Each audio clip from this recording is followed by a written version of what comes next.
I simultaneously reject the binary and identify as a woman. And I'm 15 years old. And I'm gender fluid.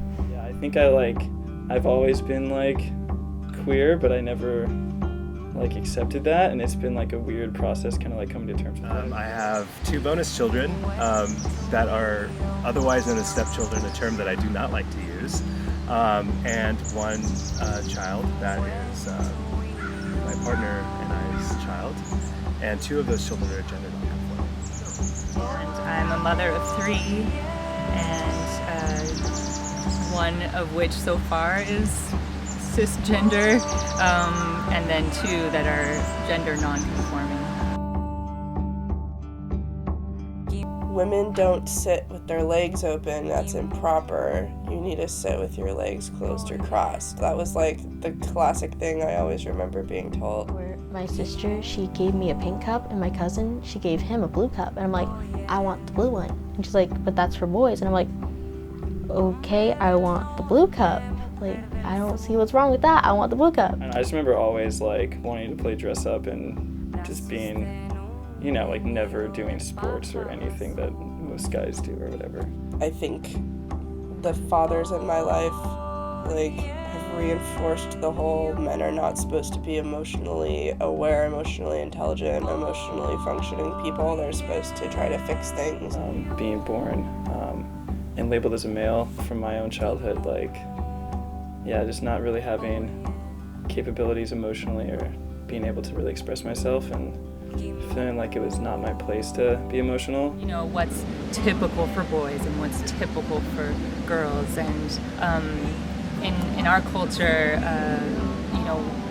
there are these certain behaviors that are acceptable for both of those. I think that society, almost by definition, controls genders because we exist in a world that everything we operate in is gender rolled. Because of the binary structure that our society has with gender, it's really difficult for kids to explore what their gender are. If they're born with certain parts, then they are automatically, before they're even born, have been brought up to be that certain gender. Yeah, I definitely think society right now controls genders to a big degree. I think society really does put a lot of limits on what children should believe about themselves and even just other people. I think society lacks they lack the understanding of gender, biological sex, and gender identity. They don't understand that sometimes that people are someone could be a boy down here and a girl up there. Some people identify as boys, some identify as girls, some with both. Just sort of keeping that conversation really open, and giving them language that they can use. Really the only person who's able to talk about their gender is the person themselves. But right away as kids, they're already given something at birth. I think kids are put into families to challenge their parents, and there comes a time where the parents need to learn from the kid, and those roles get completely reversed.